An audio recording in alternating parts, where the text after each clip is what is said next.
without fail, someone will be like, but we have to deal with that pothole in the parking lot. And if you just skip over it, they will say it again, and then they will say it again, and you will have to deal with it all day long. Business is messy and unpredictable. Sometimes lonely. So lonely. So lonely. And inspiration can often come from really weird places. We pick up where the bullet point blogs and the highlight reels leave off. We start with the stories. Welcome back to So Here's My Story. I'm Jodi. I'm Elliot. And in today's story, which we're going to jump into in just a little bit here, we get into everything from handling Q&A sessions to framing meetings to possibly my favorite part, which is navigating all the frustrating, herding cats of different kinds of people and how they show up in meetings and the things that drive us crazy and how to handle them. Which I know you have a lot of experience with because you do meetings a lot. Yeah, I do. That should be my way. I do meetings. I do meetings, yes. So if you like what you hear, visit sohere'smystory.com where you can listen, subscribe, jump into the Facebook group, or download our special bonus episode that made our intern blush at sohere'smystory.com. And speaking of our Facebook group, do want to send out a warm welcome to Colleen McKenna from Intero Advisory, a LinkedIn consultant extraordinaire. It's great to have you here. Yeah, newest member of the Facebook group. Yep, thank you. And she posted about us, appropriately enough, on LinkedIn. Thanks, Colleen. So here's my story. I attended this workshop where I was in the audience, and the people leading the workshop were just terrific at what they did. But the time came when they asked for questions from the audience. So we were doing this Q&A session, and this guy at the back raised his hand and he stood up and he started talking in this accent that I think was South African, but it's one of those things that it took me a couple words to figure out what he was saying, because you have to catch on the rhythm of a speech. But as I caught on to what he was saying, he started telling a lot of exposition. Well, in my business, whatever. And immediately the person running it said, "Hey, listen, before you go on, I just want to say it's really important to me, and it's one of my rules. The first sentence should end with a question mark. So can you make the first sentence end with a question mark?" It's a very clear rule. It's a very clear rule. And the guy does that says, mean you just have to go up with it like da-da-da-da? Do you know what I mean? Yeah. So the guy said, absolutely. And then he kept going and going and going. And So his way was just to never get to the end of a sentence. Except he was just acknowledging that was a rule, yet not following it. Oh. And so then my skin is physically crawling right now. The moderator or the teacher, whatever you want to call him, said, "Look, I understand what you have to say is really important, but I need to know that there's a question." And the guy says, "Absolutely, there is." He goes, "Okay, I need you to get to it now." Wow. What is your question? And the guy says, "Well," and then he goes on for a while, and the host says, "Okay, this is really the last time. We can talk offline. Sure. I'm really happy for your enthusiasm, but unless we have a question in the next 5 seconds, I have to move on." Right. I have to move on. And the guy came to his question, which it's not relevant here, and I don't even remember.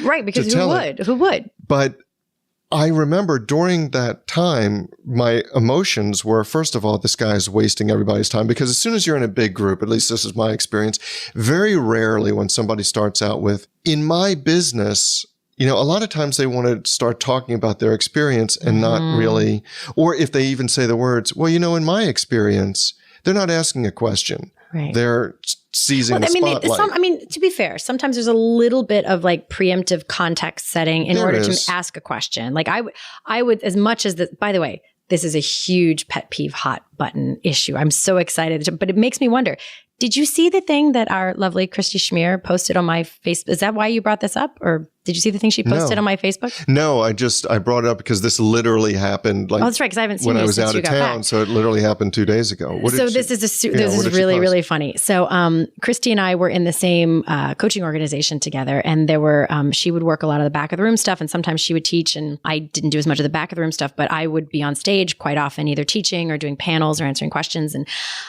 she pulled me aside this one time, and this is the joke that she made, because I have a notorious lack of poker face in many times in my life. That is true. This is true. I'm not the best poker face person out there.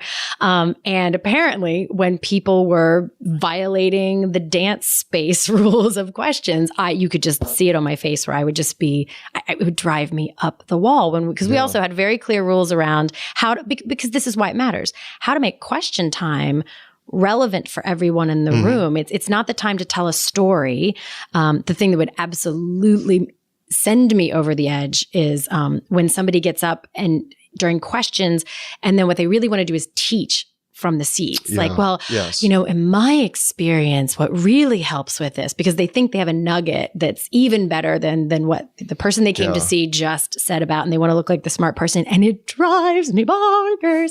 And so she posted this thing about something, did I make that face out loud on my Facebook page? Because if I were this guy who sounds like he actually handled it relatively well, I just my face is just like, shut up. He handled it much better than I did because he didn't alienate the other person. He spoke for the audience because I know I was not alone thinking, why is this guy talking? Why is he wasting our time? Does he not know the rules? Let's move on. Because you're monopolizing. Everybody came here to hear what the lecturer had to say, not what other members of the audience may want to contribute. And question time is so useful because that is the time where you can even, if one person has a question, a lot of times other people had that question, and it can be helpful for someone else to articulate that thing for you. And then, you can clarify things that weren't clear. So question time is so important. And when you waste it, it's, I used the word violation earlier, but it really does. There are very few things that make me irate, and that is actually one of them. But I think there has to be, there's like a social contract, or maybe not just a social contract, maybe just a contract. The moderator or the teacher, lecturer,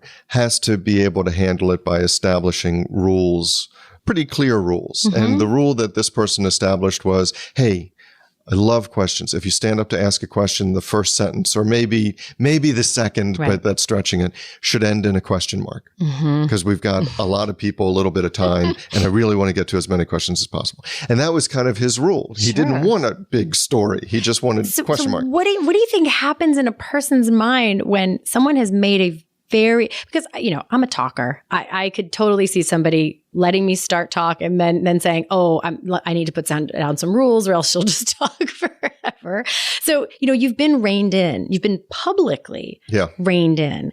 And then you just go back to what you were doing. Like what do you think it's just a lack of awareness, or do you think it's a conscious choice of nope, my thing's more important or that they just can't get to the question? This is my guess. Because I really haven't met most people, which would be about 3-4 billion most. But my guess is that you can say these rules clearly, and there are people for whom that does not compute. And I'll give you an example. I do this, I had to learn question answer in a rigorous environment, which was in trial. I had to learn question answer. And I remember having a case where... and you have some specific rules, as I've learned from all my years of watching Law and Order and whatnot. You can't ask a leading question. Or no, you can't ask... You can in cross-examination. But there are certain types of questions. Sure. And I had a case where I had this one client. He was the operations manager for a business. And he was the key witness. And I was trying to prepare him before trial. This is how we're going to go through the story. These are the questions we're going to ask. And the man just could not get it. And my entire direct examination. Did he not get how to answer them? Or he couldn't structure it. He couldn't respond to what I was saying in a way that he actually listened to the question. He just said whatever it was he wanted to hear. He said whatever made sense in his brain, and you couldn't alter his response to save anything. So my entire cross-examination in front of a jury consisted of one question. That was, and what happened next, Pat? Because he was always going to tell his story the only way he knew how. Right. And I've run into other people like that. And I think that to get back to what you were asking, there are some people for whom it doesn't matter. whether you've made the Q&A rules very clear because they only have one way to get the information out of their brains and out their mouth. Correct. Yeah. So maybe it's not always just blatant disregard for the request, but just like, I don't know how else to say it except to come at it from this way. Right. It's far more gracious than my face was saying when I was. Well, but so you have this contract, so you have the lecturer, you have the presenter has to lay out clear rules, and then you have the people in the audience, and they either have to follow those rules or somehow be visited with enough insight to know that that's not possible. They are not a stand up in the group and ask the question type person. Yeah, that's a lot to ask for. To me, because I made a reference earlier to the metaphoric dance space, I feel like very similar to me. I have a similar reaction if you're on the dance floor and there's someone who's just like unaware of how much of the dance floor they're taking up. They're sort of not necessarily flailing their arms and legs, but they'll just zoom left and right. They're always bumping into people and whatnot. And not that you have to stay in your, some tight little spot or something, but just being conscious of the fact that you are in a live moving swarm of other people and that you have a certain amount of space that's yours to work with as you want, but kind of stay vaguely within that dance space. I feel like there's something like that when you're in a groups, or when I see this, I facilitate a fair amount of leadership conversations, and there are many stories like this where no matter what question you ask, there's someone who is going to answer with the answer that they wanted to answer with. No matter what question you pose, there's something they want to say and get out there. And it is interesting. I always wonder about the motivation of that, because I could take the assume best intentions path and assume that that's just how they need to get that off. They're not going to be able to move on in the conversation until that thing has been said. Or I can take a less assume best intentions path and just think that they're like super selfish and not paying attention and not taking responsibility for the care and feeding of the group and where the group is trying to go and what's the impact to the group. Well, so those are the things that you can kind of put on that side of the ledger, the person standing up and asking the question. What I'd want to know is, because you just said, and I know you facilitate a lot of meetings, leadership conferences, and you've got often, I would suspect, you've got people for whom time is exceedingly precious. Mm-hmm. They're around a table. You've got a certain allotment of time. You want to run an effective meeting, so it's not a speech where one person is just talking and everybody else is sitting quietly and taking notes. So you want to get input. But what have you seen work as far as framing those rules of contribution without stepping on toes? Well, first, I just make sure I establish dominance in the first 10 seconds. Is that by making yourself as big as possible? Yes, or I growling? beat my chest, and I usually try and urinate on something. Okay, not that. I have a very funny story about that. A different story, different day. So just going to leave that hanging out there. Okay, I'm going to tell you super quickly. My husband's an architect, and when we were dating, he took me to one of the schools where one of the first things that he really felt like he had designed. I mean, nothing was solely one person's, but he was very much in charge of it, and he was really proud. And we went to see it, and I stepped up on this like beside the steps, and the very, very, very last little layer of the concrete was still a tiny bit wet, and so it left just the tiniest hint of a footprint in the concrete. And I actually felt really bad about it, but it wasn't marked off or anything. So you wouldn't have known until you stepped on it. And so I walked over to him because he was around the other side. And I said, well, I just left my mark on this place. And he whips around in this, with this face of horror. And he goes, you peed? And I just stared at him like, really? That's your you just assume that's my, no. Anyway, so that. And yet peeing to establish dominance was your go-to just a couple seconds ago. Yeah, anyway, because I was trying to be funny. So not establishing dominance. First of all, I think there's a really simple thing that you actually mentioned in your story and would have been even better if it had been said before the guy started talking, which is, hey, we're going to do questions. Here's our format. So that people could, before they even stood up and then have to do it in the moment, they have to already be thinking. Because here's a really important thing.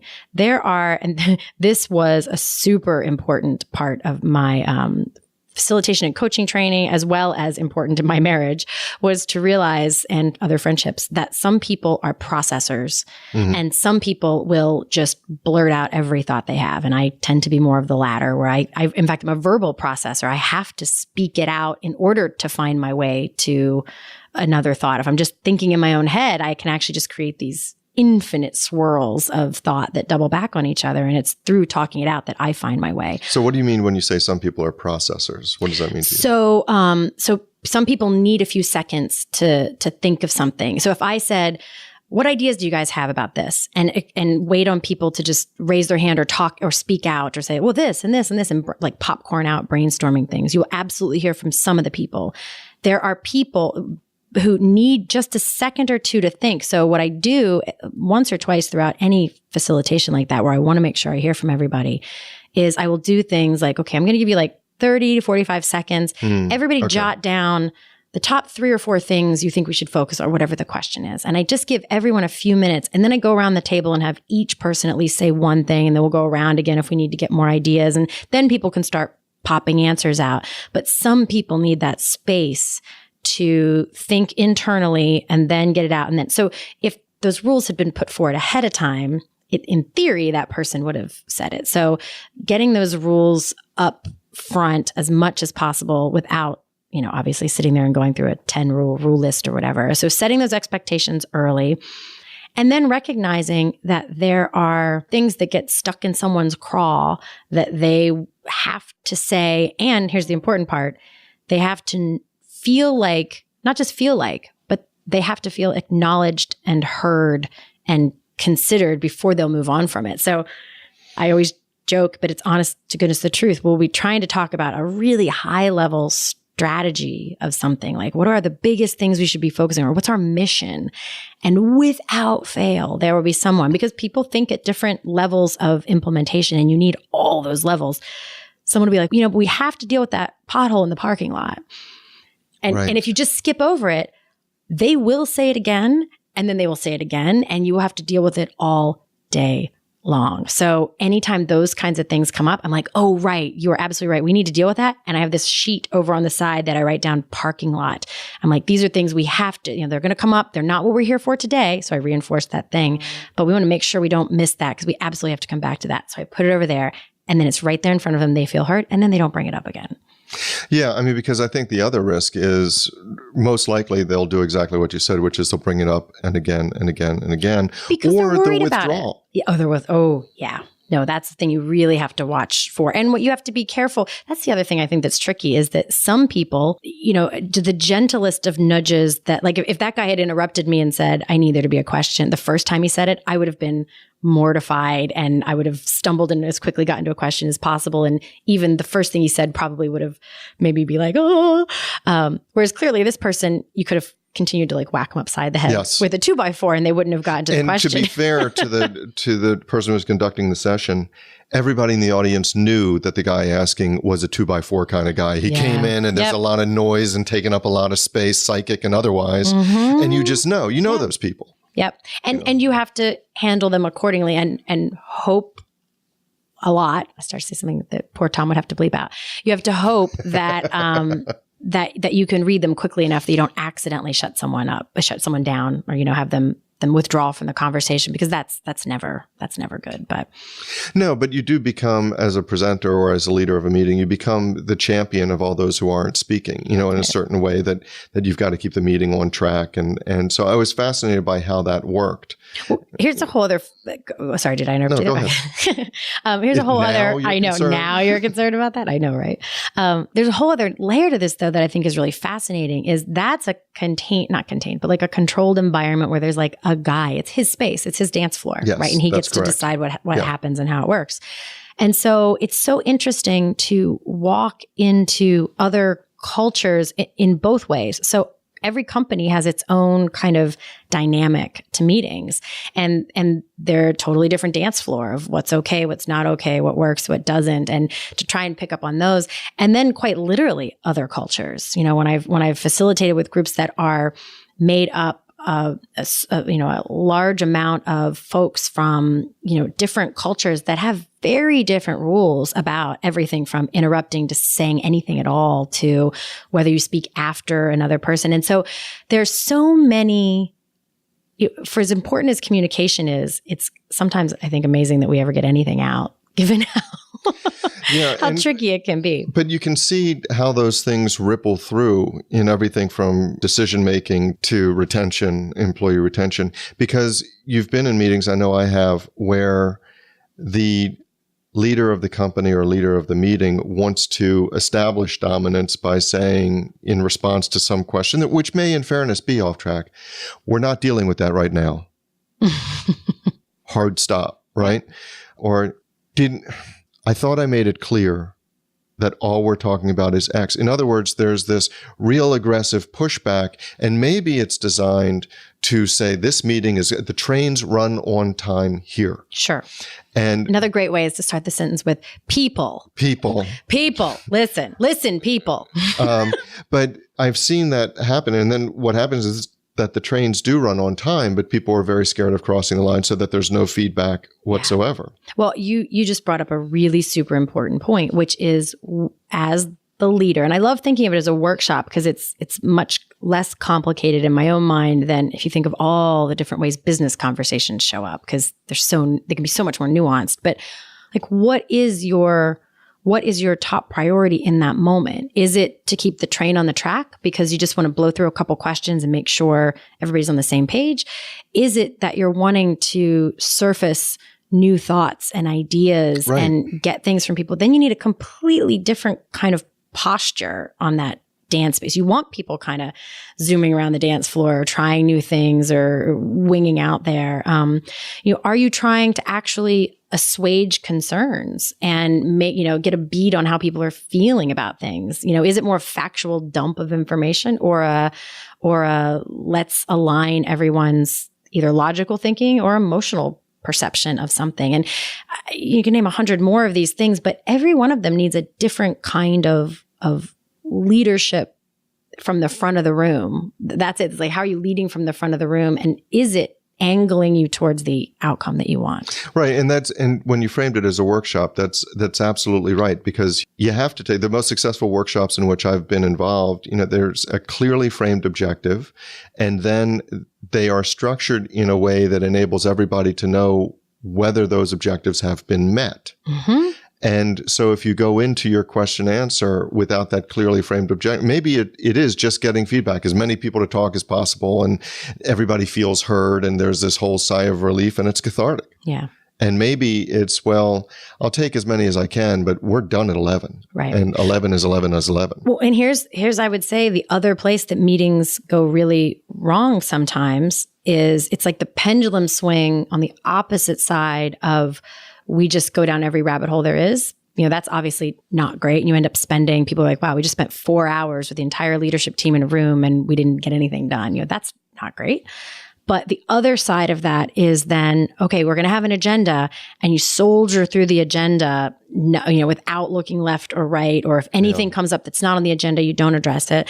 I can't tell you how many times in the middle of facilitating a half day or all day or whatever it is, things come up that are just like pulsatingly, clearly more important than whenever we thought we were going to have to talk about. And, the important thing there is I don't make those decisions on my own. I'll say like, hold on, guys, it seems like this is pretty important. Like it seems like if we don't figure this out, it would be irresponsible to just move on to the next thing. How do we feel about pushing this back a little bit? And because you have to test those, like if we hang on this extra long, is everyone going to feel like we didn't get where we need to go by the end of the day? But sometimes you have to hold your toes to that fire, because skipping over that question, you can do it, but it comes at a huge cost. And what I really like about that, though, that and the example when you were talking about the person who's raising the pothole in the parking lot and how you would deal with that, is it seems to me that it just comes down to transparency. If you've still got to say, hey, that pothole is important. I understand it. So you're being transparent.